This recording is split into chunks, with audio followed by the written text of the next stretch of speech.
est toujours dans cette série qui s'appelle « Ce Pierre qui nous ressemble tant ». Là, frères et sœurs, ce matin, si pendant cette série-là, ça fait une vingtaine de messages qu'on fait sur cette série-là, si jusqu'à présent, vous n'êtes pas tout le temps d'accord que vous ressemblez à Pierre ou que Pierre vous ressemble, là, eh bien, ce matin, sachez que tout le monde ici, là, vous ressemblez à Pierre avec ce que je vais rapprocher ce matin. On ressemble tous à Pierre.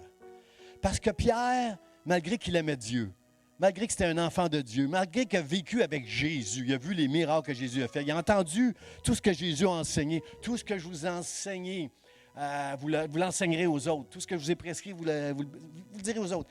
Pierre était une personne privilégiée qui a vécu avec le Seigneur, mais Pierre, c'était quelqu'un, souvent, qui raisonnait. Pas tout le temps raisonnablement. Est-ce qu'on commence à se ressembler un petit peu? Levez la main si vous êtes un peu... j'ai 6-7 personnes qui sont honnêtes là, ce matin. Là. Frères et sœurs, on raisonne tous. C'est quoi le raisonnement? C'est quoi un raisonnement? Un raisonnement, ce sont nos pensées. Nos pensées qui jugent ce qu'on voit ou ce qu'on entend, puis là, on porte un jugement. Soit qu'on va, avec notre raisonnement, on va justifier ce qu'on a entendu ou on va contester ce qu'on a entendu. Le problème, c'est que nos raisonnements, la personne qu'on privilégie le plus, qu'on met le plus en haut, c'est nous-mêmes. Pas eu de gros amen là-dessus, là, mais que tous ceux qui sont honnêtes disent amen. Là. Hein? C'est rare qu'on va prendre pour l'autre qui ne pense pas exactement comme nous. Ça serait quoi un bon raisonnement selon vous? Un bon raisonnement. Un bon raisonnement, c'est un raisonnement qui s'appuie sur la vérité. Pas sur la parole de Dieu. Puis des fois, on va citer la parole de Dieu pour appuyer notre raisonnement, mais on peut être dans le champ. Si on fait juste citer un verset qu'on a mal saisi, qu'on a mal compris, mais qu'on veut absolument passer dans la gorge de de l'autre. Frères et sœurs, si on veut bien raisonner, on va sauver des chicanes de couple. Dans un couple, la façon qu'on raisonne, souvent on a des chicanes parce que, franchement, là, lui, là, elle, là, pas compris qu'est-ce que je voulais dire, là. Il comprend pas, là. Il devrait comprendre, là. Mais la personne que tu, dans ton raisonnement que tu reprends, elle n'a pas toutes les mêmes informations que toi. Pourquoi la Bible nous dit de ne pas juger les autres? On n'est pas dans les souliers des autres. On n'est pas dans la tête des autres. On doit être très, très, très, très, très patient, prudent dans notre jugement avec les autres. Parce que frères et sœurs, on va parler des frères et sœurs, pas des conjoints. Là, les conjoints, même si ça va arriver tout le temps, des petits différends, là, ça c'est sûr. Mais juste les frères et sœurs, on n'est pas tous au même niveau. Vous êtes d'accord avec moi? On n'est pas tous au même niveau.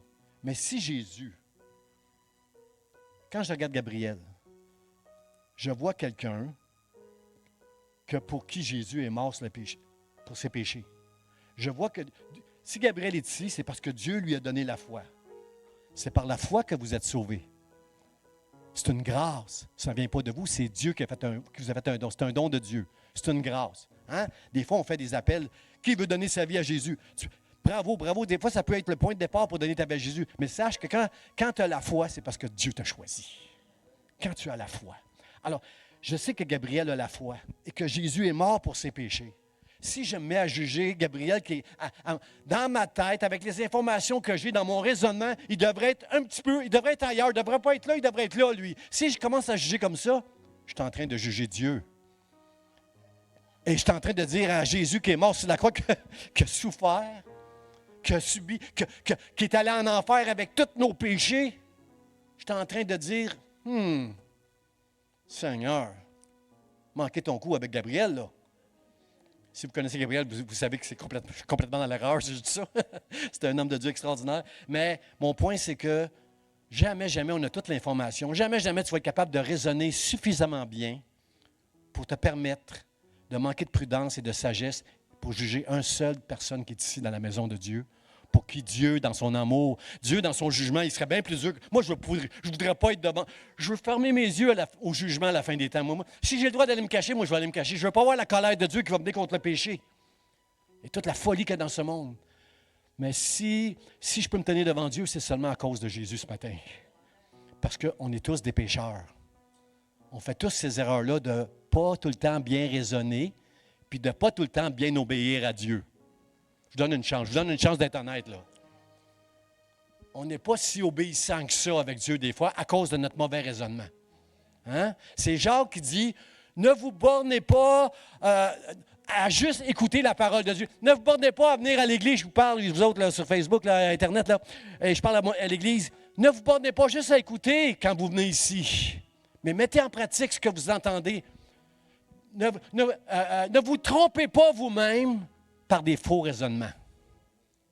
Parce que même si tu utilises des fois un verset de la parole, tu peux être avec un faux raisonnement en ce moment. Si tu manques d'amour, si tu juges les autres, tu es en train de raisonner à ton niveau à toi. Raisonne avec sagesse. Raisonne avec... c'est ça, un bon raisonnement va s'appuyer sur la vérité. Puis encore là, comprends ce matin que quand tu raisonnes, quand tu te chicanes avec quelqu'un, quand tu juges quelqu'un, tu n'as jamais toute l'information. Alors, sois pas trop dur avec ton frère, ta sœur, ton conjoint, tes enfants, parce que Dieu, c'est un Dieu d'amour. Le titre de mon message, il parle ce matin. Son amour, l'amour de Dieu, dépasse de loin mon raisonnement.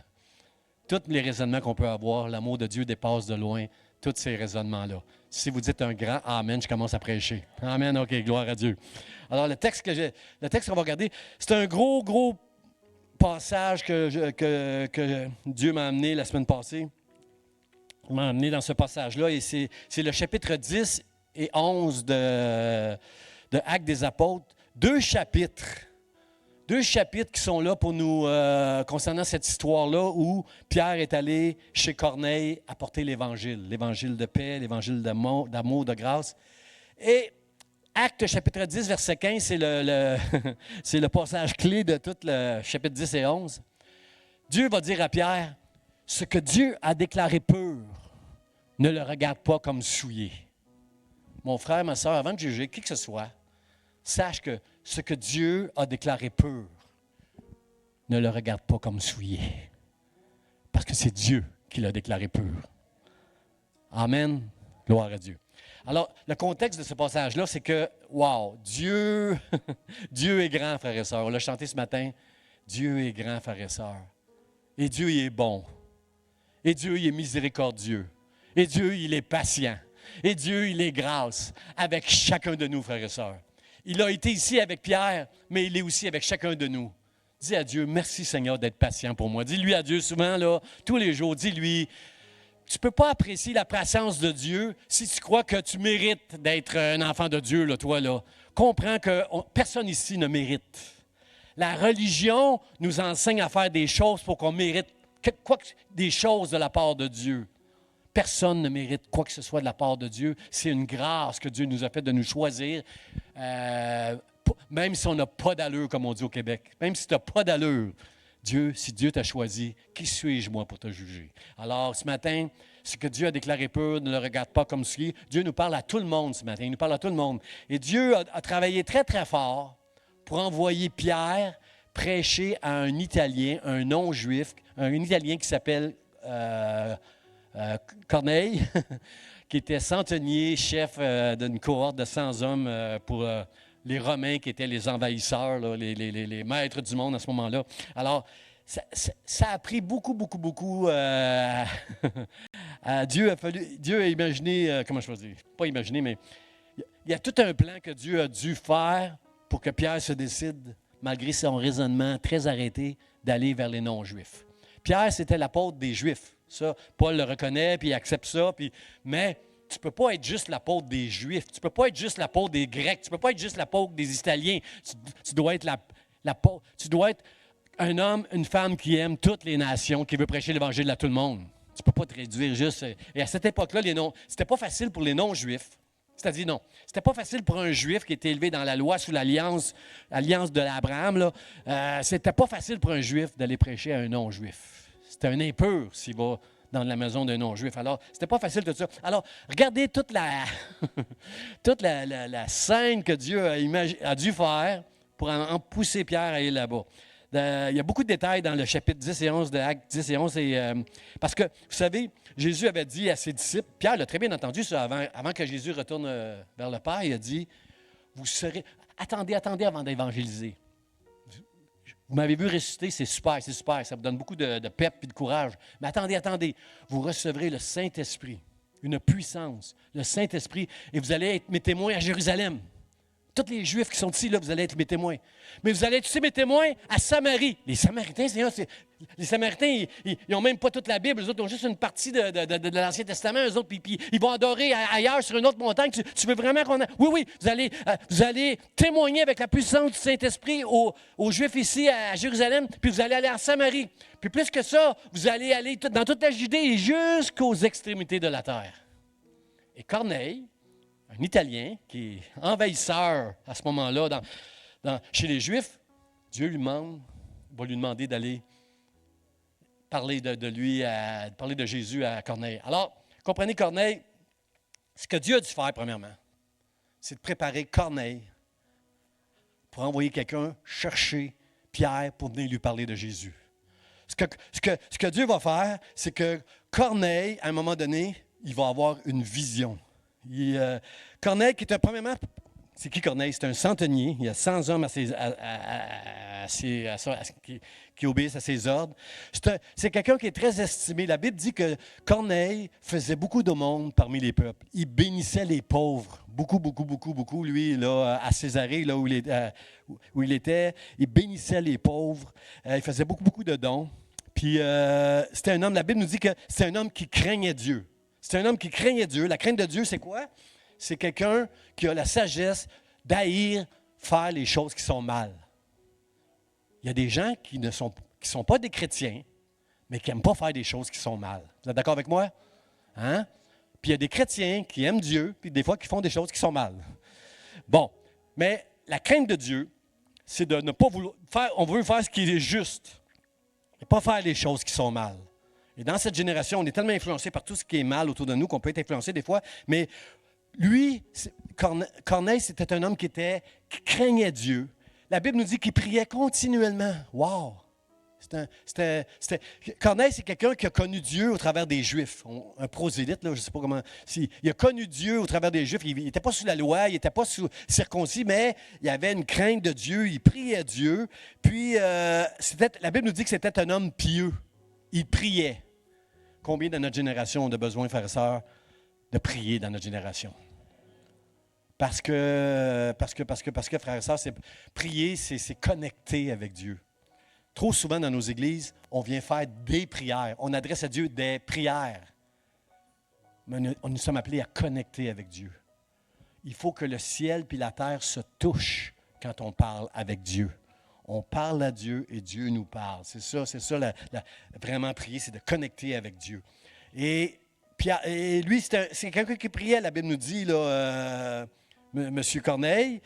Puis, la Bible nous dit qu'il a réussi à influencer toute sa maison.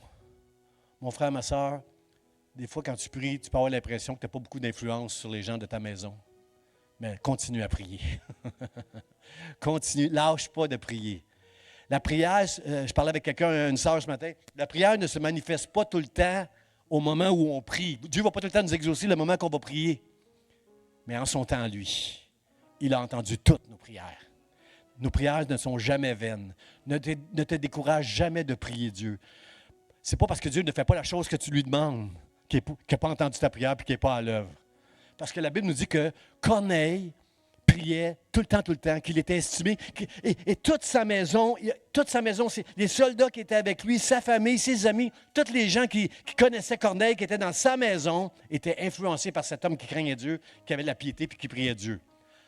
Alors continuez, frères et sœurs, de prier. Puis à un moment donné, pendant qu'il priait, la Bible nous dit qu'il a vu clairement un ange qui lui est apparu. Combien aimerait ça voir un ange pendant que vous priez qui vous apparaît? Moi, j'aimerais ça. Et c'est vrai que j'ai marié un ange. Alors c'est pas pire, j'ai un ange souvent dans ma maison, mais j'aimerais ça, quand je prie, avoir la vision d'un ange. Puis là, il y avait un ange, puis l'ange a commencé à louer Corneille. Corneille, Dieu Je viens vers toi parce que c'est Dieu qui m'a envoyé. Dieu, il a vu Corneille, il a entendu toutes tes prières et il a vu toutes les aumônes. Tes prières et tes aumônes que tu fais au peuple, là, elles sont montées jusqu'à Dieu. Wow, frères et sœurs. Que tes prières sont toujours entendues vers Dieu. Et si tu prends de ton argent pour donner aux pauvres, si tu donnes de ton argent pour donner à Dieu, sache que ne le fais pas devant les hommes, mais fais-le devant Dieu. Regardez le verset 4, qu'est-ce que ça nous dit ici, là, ça va apparaître à l'écran. Quand l'ange est apparu à Corneille, il a eu peur. La Bible nous dit qu'il était effrayé. Il dit, c'est quoi, Seigneur? C'est quoi? Qu'est-ce qui se passe? Et l'ange lui dit, tes prières, tes aumônes sont montées devant Dieu. Et il s'en est souvenu. Si tu fais des choses, si tu pries devant les hommes, si tu fais des aumônes devant les hommes, ça reste à terre. Mais tout ce que tu fais devant Dieu, ça monte vers Dieu. Ça plaît à Dieu. Moi, j'ai hâte au ciel. Parce qu'on va avoir des surprises au ciel. Sur terre, j'aime pas ça des fois être sur une tribune, moi. J'aime pas ça être sur une tribune parce que je deviens public. Je deviens un homme public. Et tout ce que je fais sur une tribune, ça compte pas, frères et sœurs, devant Dieu, mais c'est tout ce que je fais dans le secret. Ça compte devant Dieu. Et toutes nos prières dans le secret, toutes les aumônes qu'on va faire dans le secret, tout le bien, l'amour, les pardons, les non-jugements, les réconciliations, toutes les choses qu'on va faire dans le secret, au ciel, on va apprendre ça. Tout ce que Francine et Pascaline ont pu faire dans le secret, ça va être révélé dans le ciel. Comprenez-vous que dans le ciel, on va s'attendre à voir des louanges à des hommes et des femmes qu'on connaît, qui ont été sur des tribunes et qui ont eu des gros ministères? J'aimerais vous dire que c'est tout ce qui se fait dans le secret, qui monte vers Dieu, qui va être louangé dans le ciel. Mais nous, pour notre bénédiction, dans la Bible, dans le livre des Actes, Dieu nous dit, l'ange dit à Corneille, j'ai été envoyé par Dieu, puis je veux te dire que toutes tes prières, toutes tes aumônes, elles sont montées devant Dieu. Et il s'en est souvenu, une manière de parler. Il s'en est souvenu. Dieu n'oublie jamais rien, mais c'est une façon de parler pour nous les hommes. Dieu s'en est souvenu. Puis là, aujourd'hui, il m'envoie vers toi. Il m'envoie pour te dire qu'il faut que tu ailles chercher Pierre. Va chercher Pierre, il est à Joppé, puis chez Simon, celui qui tanne le cuir, le corroyeur, là, tu vas. Va là. Frères et sœurs, comprenez-vous ici que. Puis même dans le chapitre 11, il a rajouté quelque chose. Luc qui a écrit le chapitre 11, il va dire, il rajoute ça, il dit, l'ange, dans le chapitre 10, l'ange ne le dit pas, mais dans le chapitre 11, Pierre dit qu'il a dit ça. Va chercher Pierre, puis il va te parler, puis toi et toute ta maison, vous serez sauvés. Wow, quelle bénédiction! Il y en a qui ont été un peu bénis ici, là, mais je vais aller l'autre bord. Mets ta foi en Dieu, puis toi, puis toute ta maison, vous serez sauvés. Quelle belle promesse, frères et sœurs! C'est une promesse qui n'a jamais fait de sens pour moi. Parce que moi, j'ai grandi dans une église où c'est toi qu'il faut qu'il choisisse Jésus. C'est toi qui dois faire des efforts pour plaire à Dieu, puis fais ceci, fais cela. Et si ta foi, toi et ta maison, ton conjoint qui se moque de Dieu, tes enfants qui marchent dans le monde, si tu mets ta foi en Dieu, toi et ta maison, vous serez sauvés. N'est-ce pas une belle promesse, frères et sœurs? Tous les enfants de Noé sont entrés dans l'arche de Noé. Puis il y en a un qui s'appelait Cam, qui est devenu Canaan, le père de Canaan. Frères et sœurs, c'était extraordinaire, cette promesse-là que Dieu nous fait. Parce que moi, pendant des années, j'avais un fils qui marchait dans le monde et j'étais triste, frères et sœurs, j'étais découragé, je ne pensais jamais même, j'avais même plus cette foi que Dieu allait pouvoir le sauver. Mais la Bible dit, si tu mets ta foi en Dieu, tes prières vont monter vers moi. Et si tu fais venir Pierre, toi et ta maison, tu seras sauvés. Mais là, attends une minute, là, Seigneur. Il craignait Dieu. Il faisait des prières tous les jours. Il faisait des aumônes. Il n'était pas sauvé. Je vous laisse répondre. Est-ce qu'il était sauvé, Corneille? Ben non. Puisque Dieu est obligé d'envoyer un ange pour lui dire, va chercher Pierre. Toi, lui qui est un boss, qui est un chef de centenier, t'as beau craindre Dieu. T'as beau faire des prières, t'as beau faire des aumônes, t'as beau venir à l'église, t'as beau chanter des cantiques, t'as beau citer des passages de la Bible, connaître des passages de la parole par cœur. Si Dieu ne t'a pas choisi, ne t'a pas donné la foi, tu n'es pas sauvé. Corneille avait besoin d'être sauvé. Et ce matin, tu ne peux pas sortir d'ici avant de crier à Dieu, donne-moi la foi, Seigneur. Donne-moi la foi, Seigneur, afin que j'aie cette assurance que je m'en vais avec toi pour l'éternité. Accorde-moi la foi, Seigneur, parce que je suis un homme pécheur. Ça, la Bible ne nous dit pas, là. On voit Corneille, on voit toutes les qualités de Corneille. Il était pieux, il craignait Dieu, il avait une influence sur toute sa maison. On voit toutes les belles qualités de Corneille. Mais Corneille, c'est un pécheur qui est séparé de Dieu malgré toutes les bonnes choses. Savez-vous qu'au ciel, il y a des bonnes personnes, mais il va y avoir aussi des mauvaises personnes. Le larron qui était à la croix, là, qui aurait engagé sur lui qu'elle allait être au ciel quand il est mort sur la croix, à moins d'avoir entendu Jésus dire « Aujourd'hui, tu seras avec moi au paradis ». Il n'a même pas été baptisé encore, mais il a mis sa foi en que Jésus, c'est le Fils de Dieu. Frères et sœurs, c'est pas, la religion, c'est laid. La religion, c'est laid. La religion, c'est tout ce que toi, tu peux faire pour mériter l'amour de Dieu. Mais la grâce de Dieu, c'est tout ce que Dieu a fait pour toi qui te permet de mériter le salut de ton âme pour l'éternité. C'est Dieu, lui seul. C'est pas beau, la religion. Et dans nos églises, des fois, on est religieux parce qu'on craint Dieu, on cite Dieu, mais si tu penses 2 minutes que tu mérites quoi que ce soit de la part de Dieu, tu es dans le champ. Tu es fini. Tu dois reconnaître que tu es un pécheur et dire à Dieu, merci. Merci pour ta patience envers moi chaque jour, Seigneur. Merci pour la foi que tu m'as donnée qui va influencer toute ma maison dans le nom de Jésus. Amen. Amen, amen, amen. Seigneur, aide-nous, aide-nous, aide-nous. Alors, c'est ça. Parce que la Bible dit tout son péché, tout son péché. Alors, il dit, fais venir Simon le à Joppé et il te dira des choses et tu seras sauvé, toi et toute ta maison. Puis l'ange, il est parti quand il a dit ça. L'ange est parti quand on n'entend pas tout de suite, j'arrive à ce passage-là. L'ange est parti quand il a dit à Corneille, va chercher Pierre, puis toi et ta maison, vous serez sauvés avec tout ce qu'il va te dire. Alors, savez-vous qu'est-ce que j'aime de Corneille? C'est que quand l'ange est parti, la Bible dit tout de suite. Quelqu'un dit tout de suite.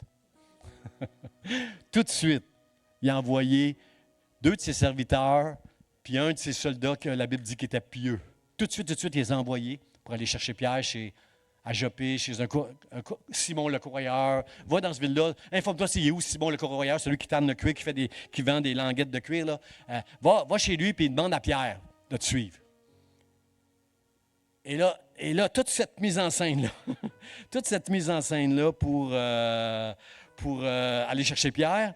Puis qu'est-ce que j'aime de Corneille, c'est que tout de suite, quand l'ange est parti, il s'est mis en marche. Frères et sœurs, quand on raisonne, on ne fait pas tout de suite ce que Dieu nous demande de faire. Puis en vieillissant dans le Seigneur, plus on connaît la parole de Dieu, plus on raisonne avec Dieu. Puis là, je dis qu'en vieillissant, des fois, on est jeune, chrétien, surtout si on a grandi dans une famille chrétienne, on a des réserves des fois, là, parce que peut-être notre papa et nos mamans étaient trop légalistes. Là. Mais mon point, c'est que ce que j'aime des nouveaux qui connaissent Dieu, ceux qui commencent avec le Seigneur, là, ce que j'aime, là, c'est qu'ils obéissent tellement vite quand Dieu leur parle. Alors que nous, des fois, ça traîne avant d'obéir parce qu'on est on raisonne. On raisonne. On justifie ou on conteste selon ce qu'on comprend. On est comme l'apôtre Pierre et nous autres. Là. On connaît Dieu, on a l'Esprit de Dieu, mais on raisonne, puis c'est plus long, nous autres, pour arriver. Écoutez, là, toute cette mise en scène-là était importante. Il fallait que Dieu fasse ça pour que Pierre accepte d'aller chez Corneille. C'est gros quand même. Moi, j'ai jamais eu, à part l'ange que j'ai marié, j'ai jamais eu d'ange dans ma maison qui m'est apparu dans une prière. Dieu a permis qu'un ange apparaisse à Corneille pour qu'il aille chercher Pierre, pour que Pierre vienne nous parler du Seigneur afin qu'il soit sauvé. Gloire soit rendue à Dieu, frères et sœurs. Gloire à Dieu pour ça. J'aime ça. Seigneur, merci. Aide-nous, Seigneur. Aide-nous à moins raisonner et à être obéissant un peu plus vite quand tu nous parles. Au nom de Jésus, amen. Pendant ce temps, Pierre, lui, il avait faim. Il priait, Pierre. Il avait faim, la Bible nous dit. Un peu comme le pasteur Chéri nous disait la semaine passée, que quand il a faim, lui, il rouvre toutes les armoires chez eux, le frigidaire. Quand tu as faim, tu as faim. Hein? Puis un homme, quand ça a faim, Puis merci Seigneur pour la nourriture. Merci Seigneur. Je suis content du passage Je suis content du passage de la Bible où Paul dit tout est saint, tout est pur. Si tu rends grâce à Dieu, mange de tout ce qui est devant toi.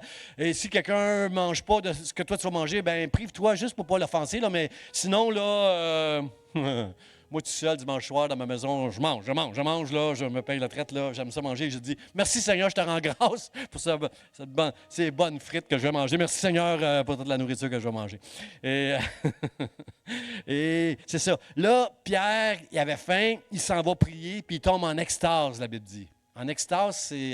J'ai regardé le mot grec, je parlais avec Peter, là. J'ai regardé le grec, c'est extatis. Ex, qui veut dire hors, statis. En extase, c'est que je suis là, mais dans mes pensées, je ne suis plus là. Je ne suis plus avec vous, là. Je suis avec Dieu quelque part. Il a eu une vision. Pierre a eu une vision. Pendant qu'il avait faim, il a eu une vision. Il était extatis. Il était plus là. Il était en extase. Il parlait, là. Il y avait une vision, là. Puis il a entendu une voix, c'était la voix du Saint-Esprit. Puis la voix lui dit, puis il y avait une nappe qui descendait. Ah oui, il y avait une nappe qui descendait du ciel, puis avec des animaux impurs dedans.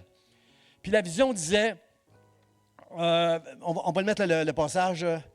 La vision, il voit une nappe avec des animaux impurs que les Juifs n'ont pas le droit de manger. C'est dans la loi, le Lévitique 11, tu n'as pas le droit de manger ces animaux-là, des reptiles, puis des affaires comme ça. Puis là, il entend la voix, puis il sait que c'est Dieu. Il entend la voix qui lui dit, Pierre, tue et mange.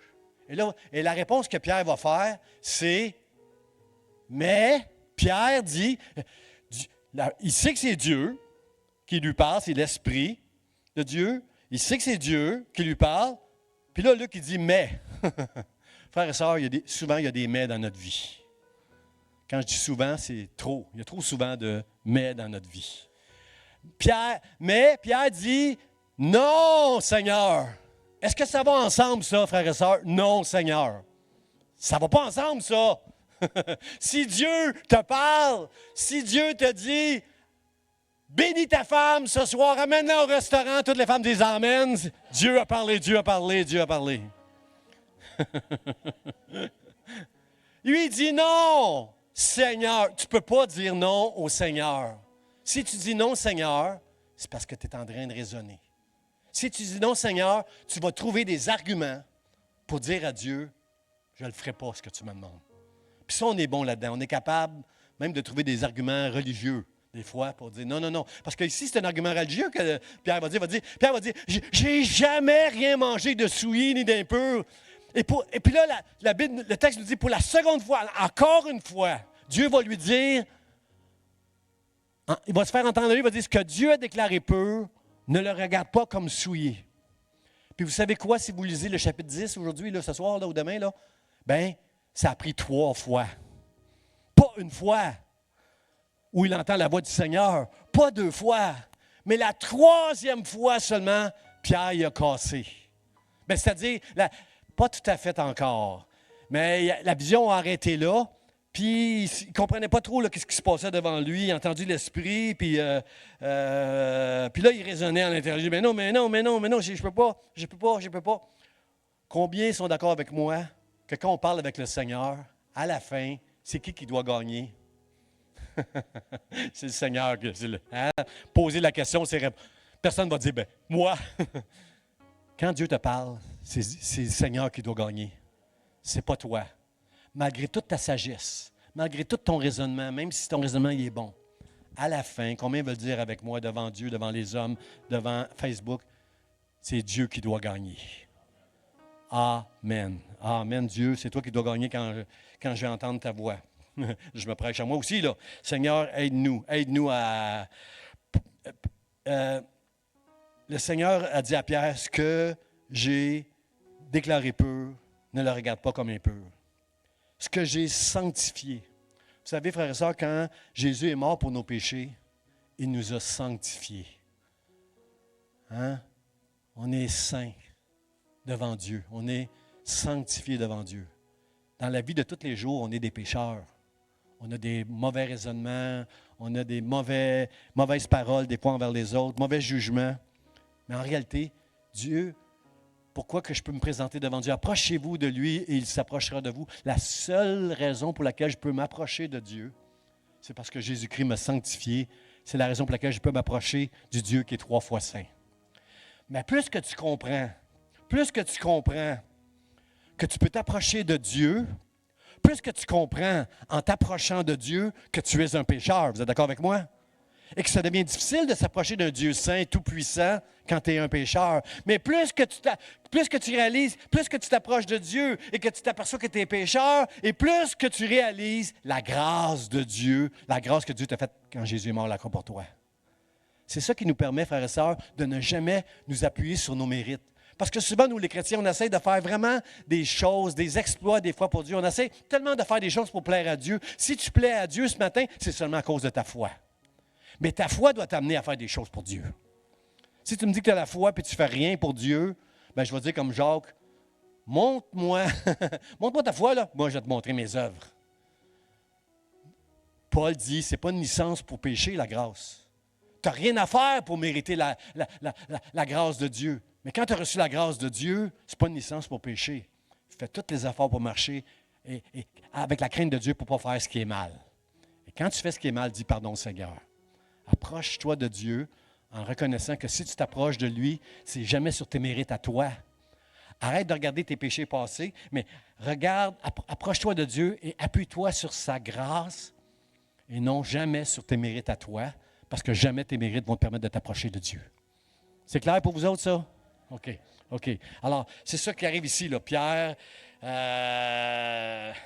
Dieu est obligé de dire à Pierre, ce que j'ai déclaré pur, arrête, Pierre. Pierre avait entendu, vous serez mes témoins à Jérusalem, en Samarie. Puis c'est Pierre même qui est allé, au chapitre 8, vous allez voir ça, au chapitre 8, c'est lui-même qui est allé porter la parole avec l'apôtre Jean aux Samaritains. Et là, il est appelé à aller parler à Corneille, puis il ne veut pas entrer chez un non-juif qui est impur pour les Juifs. Quand tu rentres, un Juif qui rentre chez un non-Juif, il va être impur. Frères et sœurs, je suis content que Dieu ne regarde pas. Je suis content que Dieu, lui, il regarde au cœur. Il ne regarde pas avec les mêmes yeux que nous autres. Je suis content que Jésus est allé chez Zachée, qui est un collecteur d'impôts. Puis il a dit, aujourd'hui, le salut est entré dans ta maison. Je suis content que Jésus, lorsque la femme impure s'est approchée de lui, puis a dit, si jamais, 12 ans que cette femme-là avait une perte de sang, elle était impure, elle n'avait pas le droit de toucher personne, parce que si elle me touche, je vais être impure moi aussi. Elle a touché le vêtement de Jésus, et Jésus, au lieu de dire, femme, tu es impure, tu m'as touché, au lieu de dire ça, elle dit, ta foi t'a guéri maintenant. Seigneur, merci. Merci que son amour dépasse nos raisonnements. On ne raisonnera jamais comme Dieu parce que son amour est trop grand, frères et sœurs. Mais laissez Dieu vous aider. Laissez-vous remplir de l'amour de Dieu afin de manifester cet amour-là à gauche et à droite. Seigneur, aide-nous, aide-nous. Pierre ne comprenait pas le sens de toute cette vision-là qui venait encore. Ça a pris 3 fois que cette vision-là vienne. Il ne comprend rien. Puis là, il y a 3 hommes qui arrivent devant lui, puis il lui explique que Corneille a été averti par un ange de l'inviter pour aller là-bas. Et savez-vous qu'est-ce que les hommes ont dit à Pierre de la part de Dieu? Non, ce n'est pas les hommes, c'est l'Esprit de Dieu. Puis Pierre est sur le toit encore, puis là, l'Esprit, il entend encore une voix, vous allez lire ça si vous lisez du chapitre 10, là, il entend encore la voix de l'Esprit qui lui dit, il y a 3 hommes qui viennent de chez Corneille, là, écoute-les, là, puis il part avec eux, puis là, c'est écrit « sans hésiter ». Il est obligé de dire à Pierre, malgré tout ça, là, il est obligé de dire à Pierre, « Hésite pas, Pierre, pars avec eux. » Toute cette mise en scène-là pour que Pierre parte chez Corneille.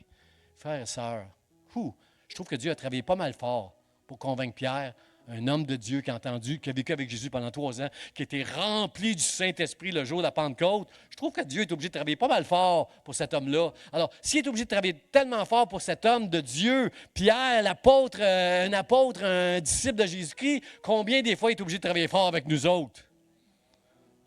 Oui, je sais, Facebook, vous n'avez pas entendu beaucoup d'amen, je sais, c'est normal. Moi non plus, je n'ai pas entendu beaucoup dans vos maisons, là. On est comme ça. On est comme Pierre, frères et sœurs. On raisonne tellement mal souvent. Il va dire, sans hésiter, Pierre, c'est moi qui ai envoyé ces hommes-là, va-t'en avec eux. Et lorsque Pierre est allé chez Corneille, la Bible nous dit que Pierre est venu. Quand Pierre s'est rendu chez Corneille, puis Corneille a entendu dire que Pierre était là, Pierre il est là, Corneille est allé, puis s'est prosterné devant Pierre à terre. Parce qu'il sait que cet homme-là va lui apporter la parole, qui va lui amener quelque chose de Dieu, le salut. Il s'en va devant Pierre, puis il se prosterne devant lui. Et là, Pierre va faire la bonne chose. Il va dire à Corneille, s'il vous plaît, Corneille, ne te prosterne pas devant moi, parce que je ne suis qu'un homme. Et moi, je veux dire à tout le monde ici, tous les enfants de Dieu ici, là, faites attention. Puis aux pasteurs qui m'écoutent là, sur Facebook, là, faites attention de ne pas prendre pour vous quand Dieu vous utilise pour sa gloire auprès de son peuple. Si tu exerces un ministère dans l'Église, si tu fais une prière qui est publique, là, puis elle est exaucée, ta prière. Si tu pries pour un malade puis il est guéri, prends pas la gloire pour toi. Donne la gloire à Dieu et à Dieu seul, toujours. Fais attention. Quand Pierre est arrivé chez Corneille, il s'est prosterné devant lui, il dit, je suis juste un homme. Moi, je suis un pasteur, mais je suis aussi un pécheur. Et c'est une grâce que Dieu me fait d'adresser son peuple un peu. Je ne veux prendre aucune gloire qui appartient à Dieu. Si je prie pour un malade, le malade est guéri, à Dieu seul toute la gloire, frères et sœurs. Si j'exerce un ministère, c'est un privilège que Dieu me fait de pouvoir exercer un ministère dans son Église. À Dieu seul la gloire. N'apprends pas, s'il te plaît, la gloire qui appartient à Dieu seul. Dites Amen. À lui seul. Dieu, frères et sœurs, a envoyé un ange parler à Corneille. Pourquoi l'ange n'a pas dit à Corneille, mets ta foi en Jésus-Christ puis tu vas être sauvé? C'est fini, c'est réglé. Vous ne trouvez pas que mon raisonnement il est logique? Encouragez-moi, là. Vous savez où je m'en vais, mais dites Amen pareil, là. Vous savez que, Seigneur, c'est réglé. Tu dis à l'ange dit à Corneille, crois en Jésus, puis tu es sauvé. Non. C'est Pierre qui devait aller apporter la parole de Dieu à Corneille. Puis c'est toi, puis c'est moi qui dois aller apporter la parole aux gens qui nous entourent. Ce n'est pas un ange. C'est Dieu. Je sais qu'il y a des endroits, moi j'ai entendu des musulmans me dire que dans certains pays musulmans très fermés à l'Évangile, j'ai entendu dire que Jésus lui-même est apparu à quelques personnes pour témoigner l'Évangile. Je le crois, c'est tellement fermé qu'il n'y a aucun homme qui peut aller leur témoigner l'Évangile. Jésus le fait lui-même. Mais ici sur cette terre, et en Amérique du Nord particulièrement, c'est à toi, Peter, c'est à toi, Virgile, c'est à toi, Marie-Claire, c'est à moi d'apporter l'Évangile aux gens qui nous entourent. Dans ce monde chaotique, immoral, un monde, êtes-vous d'accord avec moi, frères et sœurs, que ce monde, avec son raisonnement, il est rendu dans la confusion totale, dans l'immoralité, dans le chaos complètement, parce qu'il s'est éloigné des principes de Dieu. On fait des lois qui n'ont pas de sens. On est dans la confusion aujourd'hui à cause des raisonnements que l'homme peut avoir, un raisonnement qui est sans Dieu, sans la sagesse de Dieu. Mais moi, je veux raisonner avec la sagesse de Dieu. Je veux que mes raisonnements reposent sur la parole de Dieu. Puis je vais te le dire, je vais te donner un bon truc. Si tu raisonnes dans ta tête, puis tu critiques je ne sais pas quoi, puis tu n'es pas heureux, ça ne vient pas de Dieu, ta critique puis ton raisonnement. Mais si tu raisonnes, puis tu as la paix avec ton raisonnement, ça se peut que là, c'est le Saint-Esprit qui vienne de dire Amen à ton raisonnement. Dans une chicane avec ton conjoint, tu n'auras jamais raison en allant devant Dieu en disant « C'est moi qui ai raison! » Tu n'auras jamais raison. Mais si tu dis, Dieu, parle à mon cœur. Puis que j'aime ou que j'aime pas ce que je veux entendre, je veux l'entendre pour ta gloire. Amen, ça fait du sens. Le Saint-Esprit va toujours vous donner la paix dans vos critiques puis dans vos raisonnements quand c'est Dieu qui est dans l'affaire. Verset 28, ça dit, vous savez, leur dit-il, qu'il ait défendu un Juif, quand il est arrivé chez Corneille, puis il a vu toute la gang, il leur dit ça, ils sont obligés de dire ça. Là. Vous savez, leur dit-il, il est défendu un Juif de se lier avec un étranger ou d'entrer chez lui. Mais Dieu m'a appris à ne regarder aucun homme comme souillé et impur.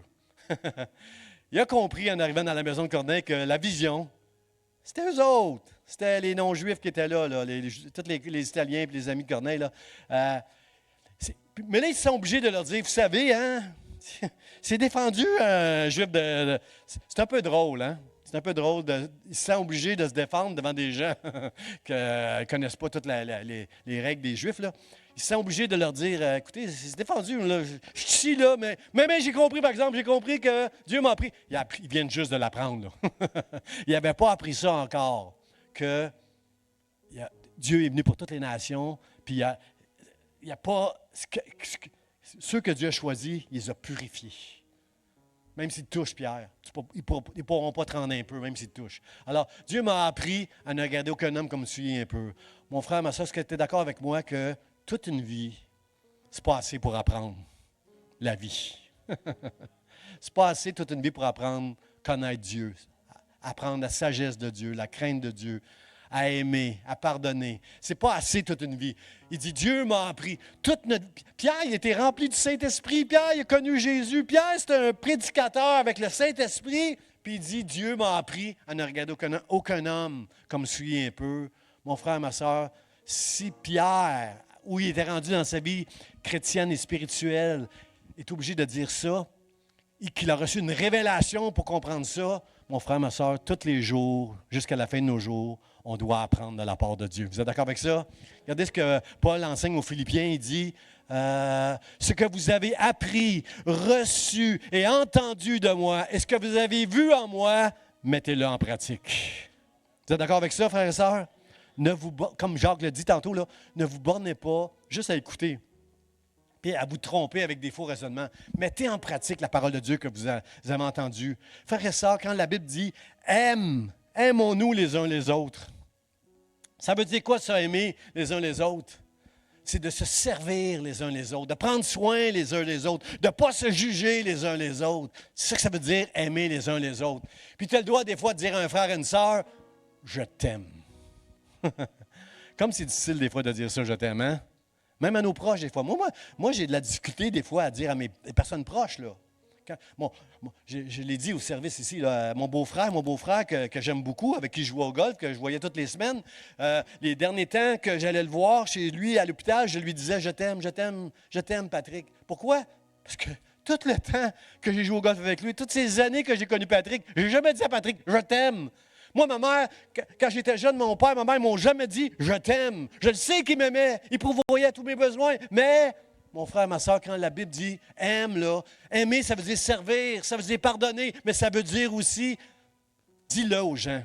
Dis-le aux gens. Attends pas qu'ils soient morts pour dire comment c'est une personne extraordinaire. Dis-leur de leur vivant. Dis-le à ton petit lapin, Carole, combien tu l'aimes, parce qu'un jour, on va être séparés. Mais aimons-nous les uns les autres, frères et sœurs. Ne nous bordons pas juste à écouter. Viens pas entendre Dieu. Dieu dit d'aimer. Ouais, mais j'ai entendu le pasteur qui a dit qu'on doit s'aimer puis qu'on doit se dire des fois, mais moi, la Bible ne te dit pas de te lier, d'avoir une relation spéciale avec tout le monde. Mais aime ton frère, ta sœur. Aime même ton ennemi. Tout l'amour que tu vas avoir pour ton ennemi, tu vas mettre des chardons sur sa tête. Il ne comprendra pas pourquoi tu l'aimes quand il n'est pas fin avec toi. Mais c'est comme le larron à la croix. Qui sait, un jour, si Dieu ne va pas lui donner la foi, puis c'est toi qui vas avoir semé cette foi-là en l'aimant tel qu'il est, parce que Dieu te dit, ne regarde personne comme impur. Ceux que j'ai choisis, je les ai purifiés. Dans le nom de Jésus. Amen. Seigneur, aide-nous. Seigneur, aide-nous. Aide-nous, Seigneur. Je pense au larron, à Zaché, tout ça, la femme adultère. Je pense à Marie. Marie, la femme qui est allée dans la maison du pharisien, Simon le pharisien, Jésus était là, puis pendant qu'elle traversait pour aller vers Jésus, tout le monde a cette femme-là, c'est une femme immorale, c'est une pécheresse. Si Jésus savait quelle sorte de femme que c'était, il ne se laisserait pas toucher. Elle a pleuré sur ses pieds, elle les a mouillés de ses larmes, elle les a essuyés avec ses cheveux, elle a répandu du parfum sur ses pieds.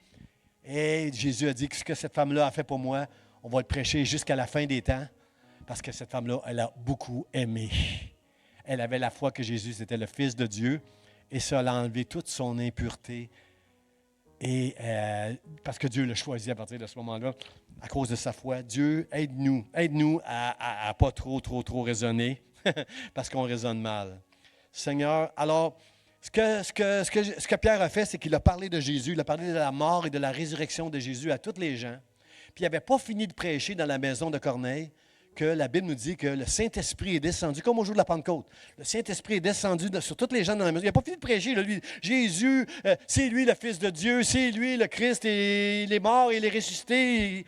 Puis là, pendant qu'il parle aux gens, le Saint-Esprit est descendu et tout le monde a été rempli du Saint-Esprit dans la maison de Corbeil. Fais venir Pierre, toi et ta maison, vous serez sauvés. Et comment Pierre savait, comment les gens qui étaient avec, parce qu'il y avait des fidèles circoncis, la Bible dit qu'ils étaient avec Pierre. Je crois qu'il était au nombre de 6. Il était avec Pierre. Et tout le monde, pourquoi tout le monde était unanime pour dire que le Saint-Esprit était tombé sur eux?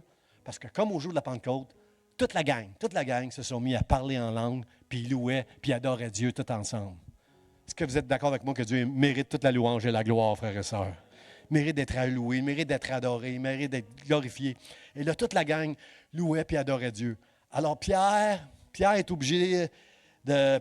La Bible nous dit que les Juifs qui étaient là, les circoncis, les chrétiens, mais les Juifs circoncis, ils étaient étonnés parce que toute la gang chez Corneille, qui sont des non-Juifs, ont été remplis du Saint-Esprit.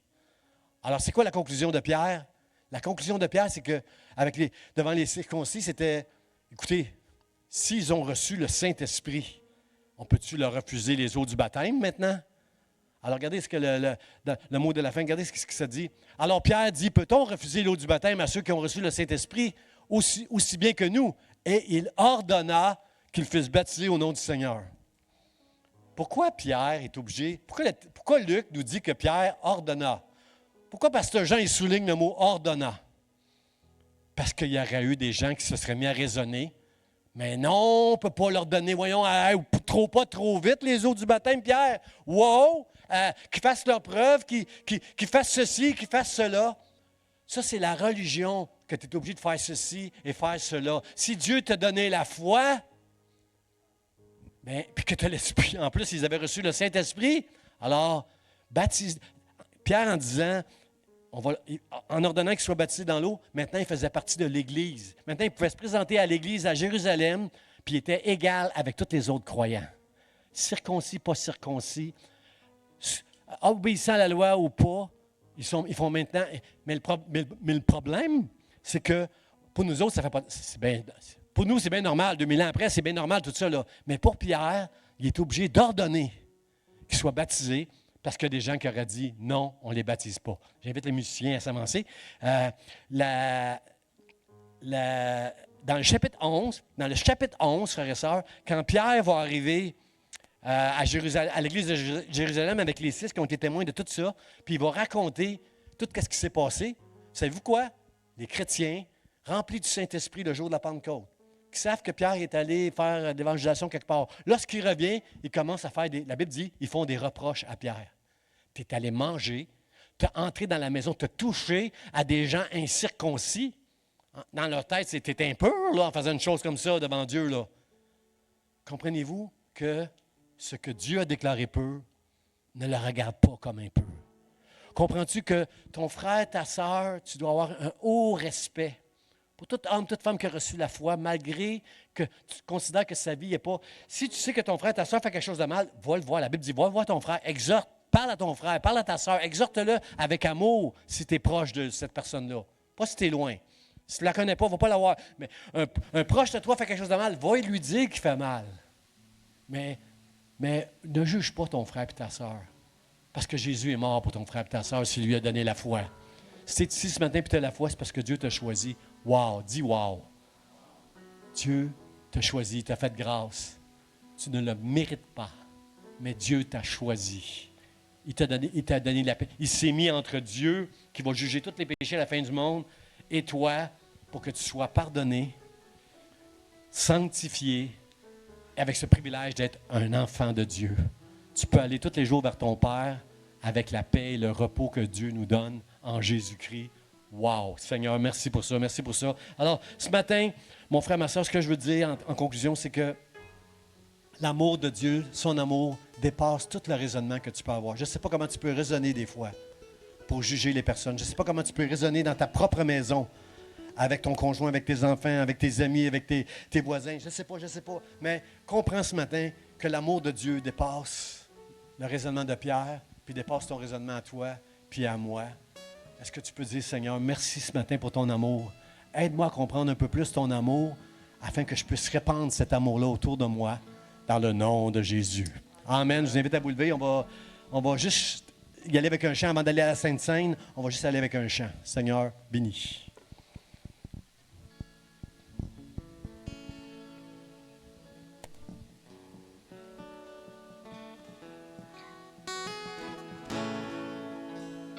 Merci pour la croix,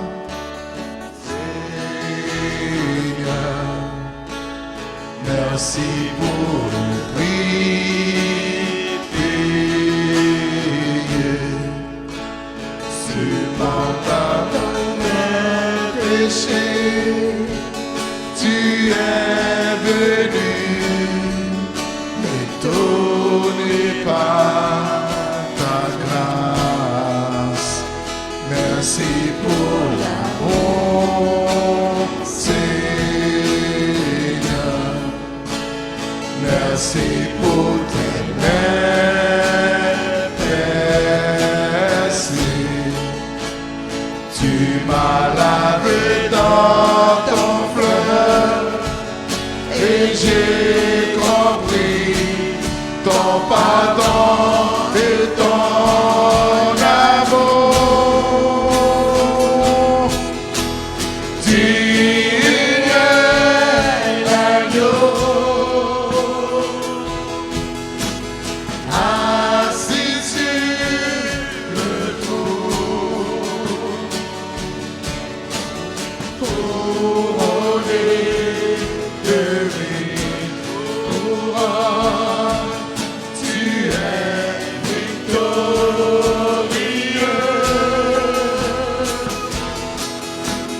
Saint élevé, Jésus, Fils de Dieu, le trésor des cieux fut crucifié. Digne est l'agneau.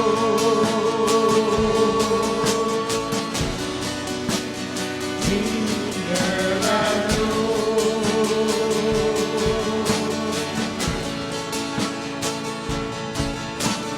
Digne est l'agneau,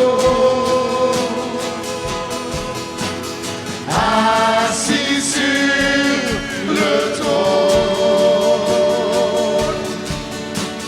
couronné de mille couronnes. Tu es victorieux.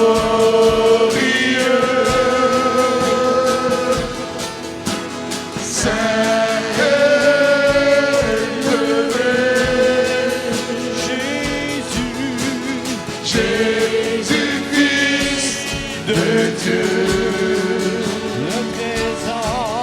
le trésor des cieux fut crucifié. Digne est l'agneau.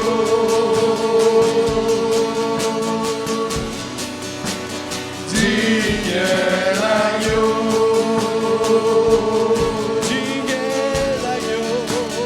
Digne est l'agneau. Digne est l'agneau. Assis sur le trône, couronné de mille couronnes. Tu es victorieux.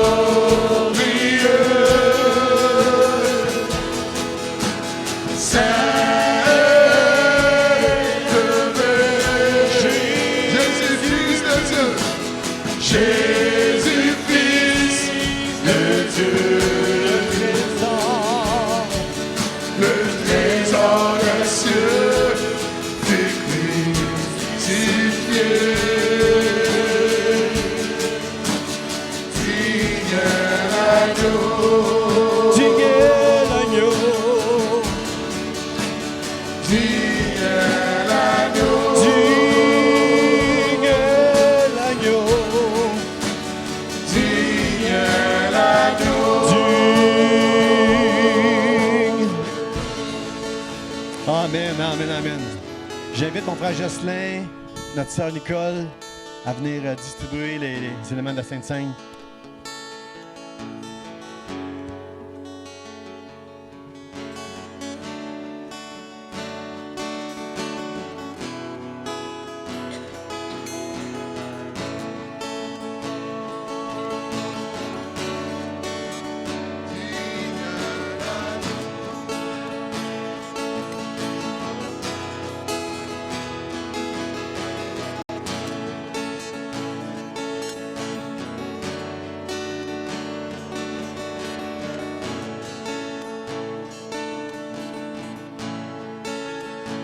Merci pour la croix, Seigneur.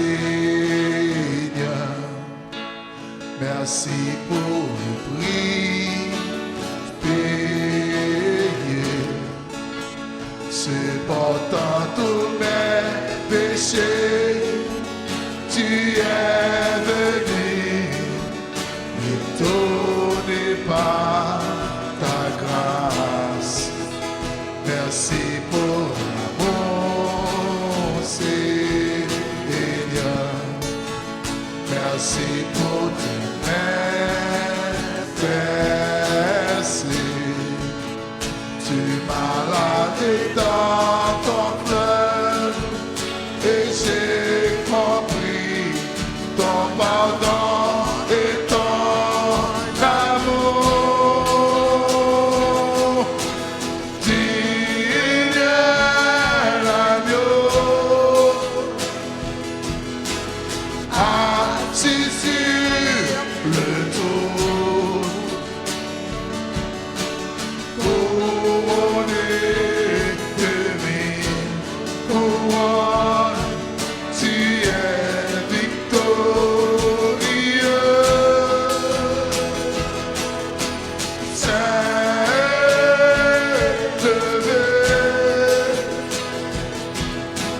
Jésus, Fils de Dieu, le trésor des cieux, fut crucifié. Digne l'agneau,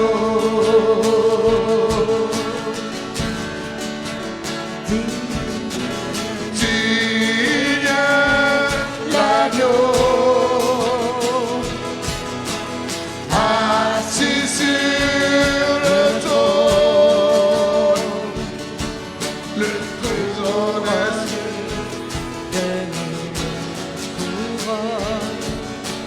il est victorieux.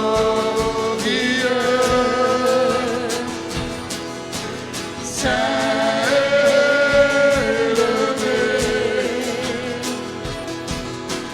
Jésus, Fils de Dieu,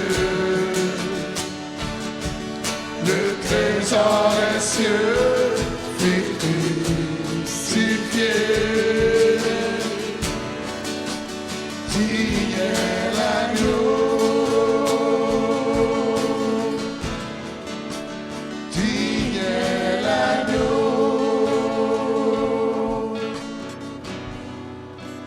digne l'agneau. Gloire à Dieu. Ce qui distingue, frères et sœurs, la Sainte Seine qu'on va prendre aujourd'hui, ce qui nous distingue des Juifs, les Juifs mettaient leur foi dans l'alliance que Dieu a faite avec Abraham, avec la loi de Moïse. Les hommes devaient être circoncis, devaient obéir à la loi de Moïse pour plaire à Dieu. Mais nous savons, frères et sœurs, que personne n'est capable, par ses propres forces, d'obéir à toute la loi de Dieu. C'est impossible. Alors, la distinction maintenant, c'est que quand Jésus dit « Voici la nouvelle alliance en mon sang », cette nouvelle alliance-là, c'est elle qui nous permet de pouvoir profiter de la grâce de Dieu. Ce matin, si on prend la Sainte Seine, c'est parce qu'on a reçu la foi que Jésus est mort pour nos péchés et qu'il nous a purifiés et que nous pouvons entrer dans la présence de Dieu qui est 3 fois saint.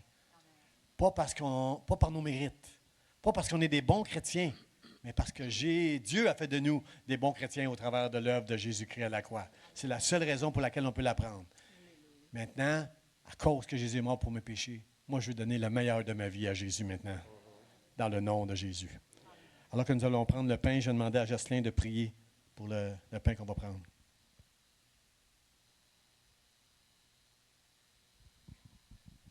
Alléluia, gloire à Dieu. Éternel, nous bénissons ton nom, Seigneur éternel. Nous avons chanté les louanges, nous avons chanté ta puissance, nous avons chanté ta glorification, Seigneur éternel. Nous te disons merci, Seigneur, d'être ici dans ta présence, ô éternel. Car tu es un Dieu merveilleux, Seigneur éternel. Tu as donné ta vie, Seigneur éternel, pour le pardonner nos péchés. Merci, Seigneur, pour ta fidélité, Seigneur, car tu règnes encore dans nos vies, dans nos pensées, dans notre église, dans nos foyers, Seigneur Dieu, toi, foi saint. Et maintenant, Seigneur, nous sommes approchés devant ta table éternelle pour partager, Seigneur, le repas comme tu nous as ordonné, Seigneur éternel. Donne-nous un cœur pur, Seigneur, un cœur sanctifié dans ta présence, un cœur rempli du Saint-Esprit de Dieu.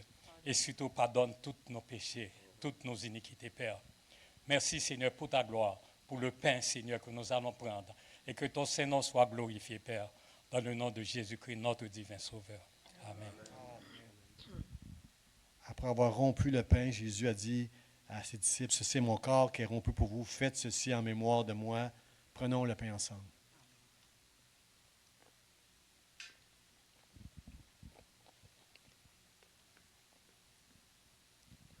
Après le souper, Jésus prit la coupe et il dit, cette coupe est la nouvelle alliance en mon sang. Faites ceci en mémoire de moi toutes les fois que vous en boirez, car toutes les fois que vous mangez ce pain, que vous buvez cette coupe, vous annoncez la mort du Seigneur jusqu'à ce qu'il vienne. Je vais demander à notre sœur Nicole de remercier le Seigneur pour cette coupe, qui est le sang. Alléluia. Merci Seigneur pour ton sang qui a coulé. Ce sang qui nous a lavés, purifiés de tout péché. Seigneur, nous n'avons aucun mérite devant toi. C'est seulement ta grâce. Et nous voulons te dire merci pour ton sang qui a coulé, non seulement nous a réconciliés avec Dieu ton Père, mais quel privilège nous avons par ce sang qui a coulé à la croix. Nous sommes restaurés, nous sommes purifiés, mais aussi nous sommes guéris physiquement, émotionnellement. Seigneur, merci pour la puissance de ce sang qui est répandu sur la croix pour nos bien-aimés qui sont malades, pour Bernadette, pour Claire, pour Juliette Séus, pour notre sœur Yolande et tous les autres qui sont malades dans leur corps. Ce sang est répandu pour que nous ayons la santé physique, spirituelle, morale, émotionnelle. Quel amour! Quel insondable amour! Quel amour incommensurable! Merci pour cette provision. Au nom de Jésus. Amen. Prenons la coupe ensemble.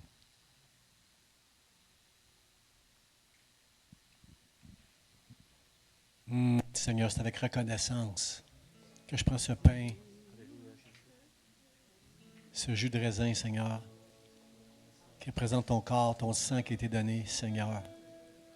Seigneur, ce matin, comme l'apôtre Paul l'enseigne si bien aux Corinthiens, nous voulons amener toute pensée captive en Jésus-Christ. On ne veut pas se tromper avec des faux raisonnements, Seigneur. Dieu, qui nous empêche d'arriver à la connaissance de Dieu et de son merveilleux amour. Seigneur, remplis-nous, chacun de nous, de ton amour ce matin.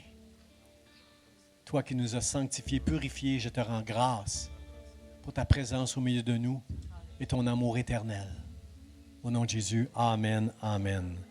On va prendre les coupes, frères et sœurs, mais juste avant de terminer la réunion, j'aurai une annonce à faire. On va saluer les gens qui nous suivent sur Facebook. Et pendant que Jocelyn et Nicole vont ramasser les coupes que vous faites circuler, on va juste aller à une annonce. Je vais inviter Mme Mascaire à venir pour une annonce ce matin, avant qu'on se quitte.